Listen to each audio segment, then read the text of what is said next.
త్రేతాయుగంలో ఒక పేరు వింటేనే లోకం మొత్తం భయపడేది. ఆ పేరు రావణ. అదను సాధారణం ఈయన రాజు కాదు. పడితలలు, అపారమైన శక్తి, దాదాపు ఓడించలేనివాడు.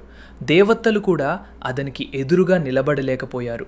రోజు రోజుకి రావణ అహంకారం, గర్వం పెరిగిపోతుంది. స్వర్గం, భూమి అన్ని లోకాలు భయంలో ఉన్నాయి. అప్పుడు దేవతలు అందరు కలిసి శ్రీ మహావిష్ణువు దగ్గరికి వెళ్ళారు. ఈ లోకాన్ని కాపాడండి అని వేడుకున్నారు. అప్పుడు విష్ణు ఒక బలమైన నిర్ణయం తీసుకున్నాడు. నేను భూమి మీదకి పొదతను. అయోధ్య అనే శక్తివంతమైన రాజ్యంలో దశరథ మహారాజు ఒక బాధతో బ్రతుకుతున్నాడు. అతనికి రాజ్యం ఉంది, శక్తి ఉంది, కానీ వారసుడు లేదు. అతనికి పిల్లలు లేరు. అప్పుడు దశరథ ప్రత్యేకం యాజ్ఞం చేయించాడు. ఆ యాజ్ఞం పూర్తి అయ్యాక దేవుని ప్రసాదం వచ్చింది. అది అతని 3 రాణులకి ఇచ్చారు. కొన్ని నెలలు తర్వాత అయోధ్య రాజామహల్లో ఒక దేవుని పాప జన్మించాడు. అతనే శ్రీరాముడు.